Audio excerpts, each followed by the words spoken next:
ठीक है। एफआईएस ने क्या किया सर? क्या नहीं किया ये पूछो।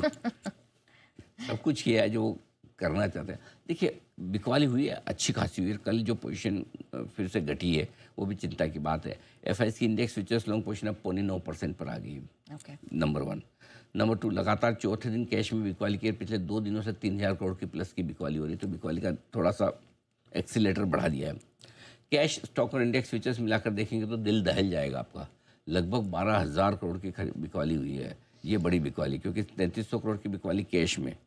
इंडेक्स फ्यूचर्स बेचे 5300 करोड़ के आसपास। स्टॉक फ्यूचर्स बेचे 3233 करोड़। नेहा जी, निफ्टी फ्यूचर्स कितना बेचे बताऊँ आपको? कल 5300 करोड़ के खाली निफ्टी फ्यूचर्स बेचे। अच्छा, एफ ने और कुछ ज़्यादा नहीं बेचा। अच्छा, ना बैंक निफ्टी बेचे ना मिड कैप बेचे हैं। निफ्टी फ्यूचर्स 5300 करोड़ के। कितने शेयर ओपन इंटरेस्ट बढ़ा है? 25 लाख शेयर ओपन इंटरेस्ट में बढ़े।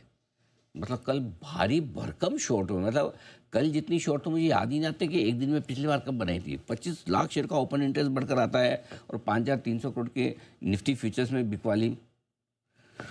कुछ तो पेट में दर्द है इनके। अब वो इनका दर्द का कारण ट्रम्प साहब हैं या कोई और, वो नहीं पता, लेकिन कल जो बेचा है ना बहुत गंदा बेचा है और इससे कॉन्फिडेंस हिलता है और इससे साफ फिर लगता है कि अब कोई भी रिकवरी आएगी तो देना ही है भाई, लेना नहीं है। वो वाला थोड़ा आपको मन में आएगा ही आएगा। अगर ऐसा आता है तो गलत नहीं आता है, क्योंकि अगर 25-25 लाख शेयरों का ओपन इंटरेस्ट बढ़े, 5300 करोड़ के निफ्टी फ्यूचर से एक दिन में बेचते हैं। अब कहने में दूसरी चीज़ ये हो सकती है कि भाई कितना बेचेंगे, कहीं तो रुकते हैं। वो बात भी सही है। लोअर रेंज के लोअर एंड पे आते ही थोड़ा सा किसी न किसी वजह से सपोर्ट आ जाता। हो सकता है कोई अच्छी खबरें आ जाता, अमेरिका से आ जाए। हो सकता है कोई अच्छी खबर ईरान अमेरिका को लेके आ जाए, कुछ आ जाए। ट्रम्प साहब अपने स्टेटमेंट बदले, नहीं मैं तो ईरान पे हमला नहीं करूंगा, नहीं जी मैं टैरिफ पे, अगर अमेरिका की कोर्ट का कोई फैसला ऐसा आ जाता है वो मान जाए कि चलो ठीक है जी हम अनाज शराब नहीं लगाएंगे। यू नेवर नो, खबरें किसी भी तरह की आ सकती है। लेकिन कुल मिलाकर डेटा तो खराब है, इसमें कोई डाउट नहीं। घरेलू फंड जरूर लगातार 93 दिन खरीदारी करते हुए दिखे। 3700 करोड़ की उनकी खरीदारी थोड़ी रिलीफ देने की बाहर। लेकिन अब इसमें पूरे मामले में ऐसा है कि कैश में तो दोनों का बराबर का मामला चल रहा है। 3300-3400 करोड़ एफआईज ने बेचे हैं, 3300-3700 करोड़ लोकल फंड ने खरीदे, तो ऐसा है। लेकिन प्रॉब्लम क्या है कि जिनको बेचना है वो तो बेच ही रहे हैं।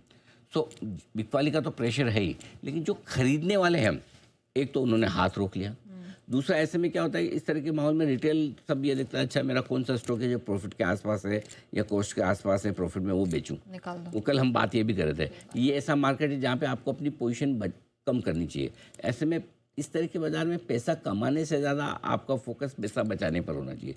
ये सोचिए कि बाजार एकदम से मेरी उम्मीद के विपरीत गिर गया, मैं नहीं कमाऊँ चलेगा, लेकिन मेरा पैसा बचना चाहिए, लॉस में न जाए।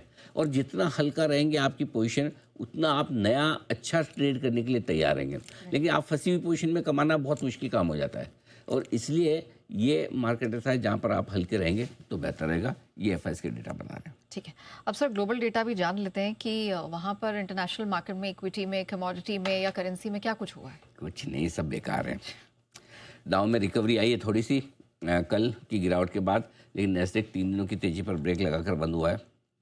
रुपया 2 दिनों की तेजी पर ब्रेक लगा के कल 14 पैसे गिरा है, 90 रुपये 2 पैसे पर जाकर बंद हुआ है। थोड़ी उम्मीद जगी थी कि रिकवरी आएगी, खत्म हो गई। डॉलर इंडेक्स लगातार तीसरे दिन मजबूत है, 98.5 के आसपास एक महीने की ऊंचाई पर पहुंचा है। ये थोड़ा सा परेशान कर रहा है। डॉलर की मजबूती करेंसी और कमोडिटी सब पर भारी पड़ती हुई दिख रही है।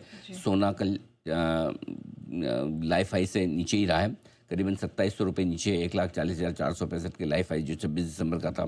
चांदी का जो परसों का लाइफ हाई था 2,59,692, 2,59,700 मान लो, वहाँ से 16,000। क्या चांदी सोने में चल रहा है, भगवान ही मालिक है। सोना लगातार दूसरे दिन कमज़ोर हुआ है, चांदी लगातार तीसरे दिन कमज़ोर। और सोचिए 7,300 रुपये टूटी है चांदी।